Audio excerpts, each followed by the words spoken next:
హెచ్చరిక, దైవజనుని హెచ్చరిక. హల్లెలూయా. ఆదివారం మధ్యాహ్నం 3 గంటలైందండి. ఉదయం అనుదిన ధ్యానంతో మీ దినచర్య ప్రారంభించారా?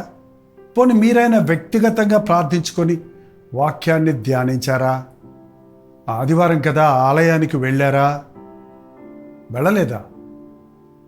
మీరున్న స్థలంలో మందిరములు లేవా?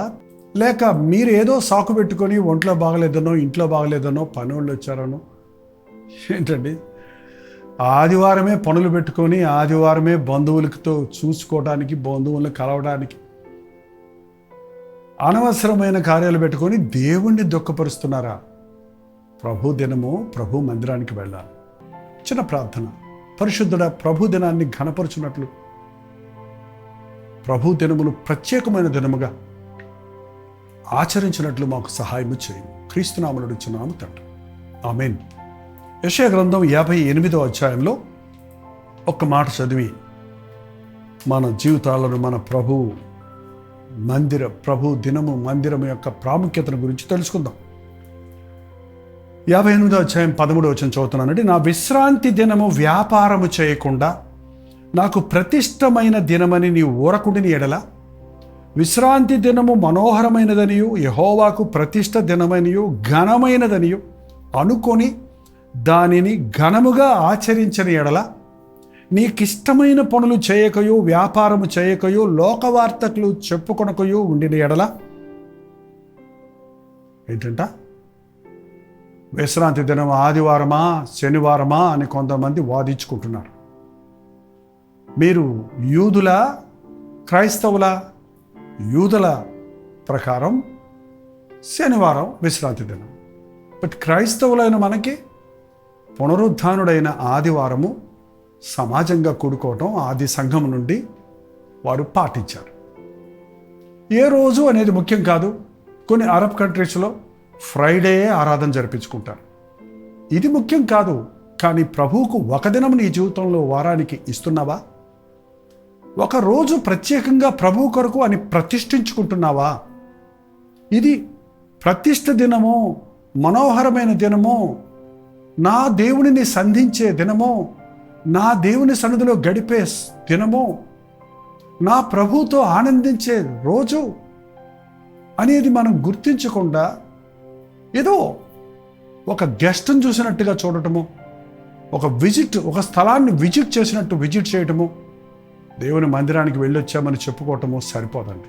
ఇది మనోహరమైన దినమని వ్యాపారం చేయకుండా, నీకు ఇష్టమైన పనులు చేయకుండా, లోకవార్తలు చెప్పుకోనకుండా, no TV on a Sunday, no news of the world, పరలోకపు రాజ్య సంగతులే విందాం.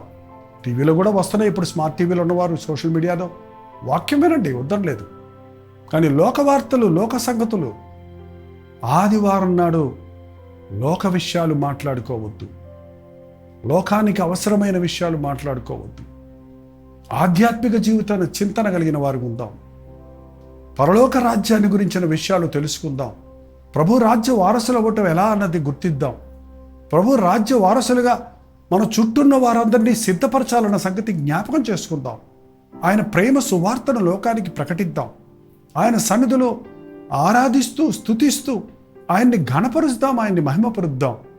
ఆయన మాటలు విని మన బ్రతుకులు దిద్దుకొని ఆయనకిష్టులుగా జీవించడానికి ఒక రోజు ప్రత్యేకపరుచుకుందాం.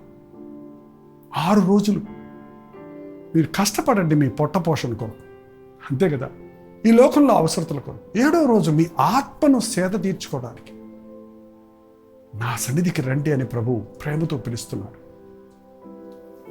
విశ్రాంతి దినం వ్యాపారం చేయకుండా నాకు ప్రతిష్ఠ దినమైన మీరు ఎంచినీడలా, నీకు ఇష్టమైన పనులు చేయక, వ్యాపారము చేయక, లోకవార్తలు చెప్పుకొనక ఉండినీడలా, నీవు యెహోవా యందు ఆనందించదవు. దేశం యొక్క ఉన్నతమైన స్థలముల మీద నిన్ను నేనెక్కించదను. ఏంటి లాభం?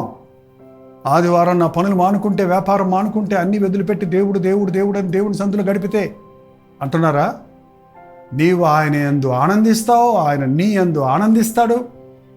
ఆయన నిన్ను ఆశీర్వదిస్తాడు, నీవు ఆయన్ని అడుగుతావు, ఆయన నీకు ఇస్తాడు, ఆయనతో నీవు అనుసంబంధం కలిగిన వాడివైతావు. ఆయనతో సహవాసం చేసేవాడు ఆయనలాగా ఆశీర్వదించబడి ఆయన మహిమతో నింపబడతారు, ఆయన స్వభావంలోనికి మార్చబడతారు. అన్నిటికంటే ముఖ్యంగా నేను దేశం యొక్క ఉన్నత స్థలముల మీద నేను నిన్ను ఎక్కించగలను. అంటే అర్థం ఏంటి? You will be the top and not the tile. నువ్వు తలగా ఉంటావు కానీ తోకగా ఉంటావు. నువ్వు చేయనదంతా సఫలమవుతుంది. నువ్వు మొదటివాడిగా ఉంటావు కానీ కడపటివాడిగా ఉంటావు. నీ జీవితంలో సక్సెస్ కావాలని ఆత్రుత పడుతున్నావు, ఆశపడుతున్నావు, పోరాడుతున్నావు. కానీ ప్రభు నిన్ను దీవిస్తే అది ఎన్నటికి దీవెన. ఆయన సన్నిధిలో గడిపిన ప్రతి క్షణం మనకి ఎంతో ఆశీర్వాదకరమైంది. మన ఆధ్యాత్మిక జీవితానికి, అలాగే ఈ లోకములో కూడా, దేశములో కూడా నిన్ను ఉన్నతమైన స్థానంలో ఉంచుతానని ప్రభు వాగ్దానం చేస్తున్నాడు. నమ్ముదాం, ప్రభు దినాన్ని కనపరుద్దాం. ప్రార్థన. పరిశుద్ధుల నీకు వందనములు. ఈ రోజంతా నీ సన్నిధిలో గడపాలని ఎప్పటికప్పుడు మేము తీర్మానం చేసుకుంటున్నామే కానీ గడపలేకపోతున్నామని గుర్తించి ఈరోజు సరిదిద్దుకుంటున్నామయ్యా. ఇక మీదట ప్రతిరోజు నీ నామములో నీ ప్రార్థనతో దినచర్యను ప్రారంభించడమే కాక ప్రతి ప్రభు దినమున ప్రతిష్ఠ దినముగా ప్రభుతో మరింత సమయం గడపడానికి, ప్రభు కార్యమునందు ఆసక్తి కలిగి దేవుని దైవ చిత్తమును, దేవుని కార్యాలను గుర్తించి దేవుని మీద మనసు పెట్టి ఆనందించి హెచ్చించబడుటకు, దీవించబడుటకు మా ఒక్కొక్కరికి సహాయం చేయమని క్రీస్తు నామంలో అడుగుచున్నాను తండ్రి. ఆమేన్.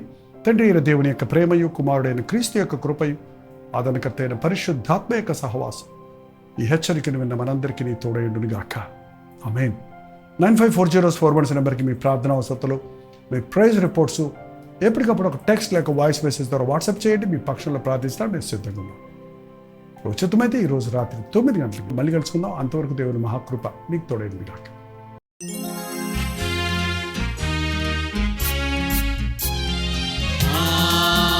హల్లెలూయా, హల్లెలూయా, హల్లెలూయా. హల్లెలూయా, హల్లెలూయా, హల్లెలూయా. కలువరి ప్రేమే మధురం, కలువరి ప్రేమే మధురం, కలువరి ప్రేమే మధురం, కలువరి ప్రేమే మధురం. హల్లెలూయా, హల్లెలూయా, హల్లెలూయా. హల్లెలూయా, హల్లెలూయా, హల్లెలూయా.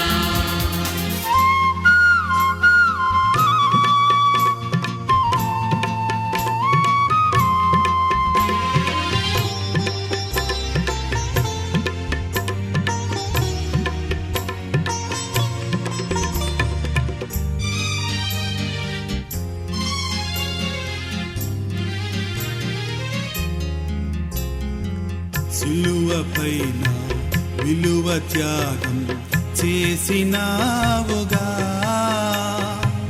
పాపినైనా నా కొరకు చిందించినావుగా, రుధిరం చిందించినావుగా. కలువరి ప్రేమే మధురం, కలువరి ప్రేమే మధురం, కలువరి ప్రేమే మధురం, కలువరి ప్రేమే మధురం. హల్లెలూయా, హల్లెలూయా.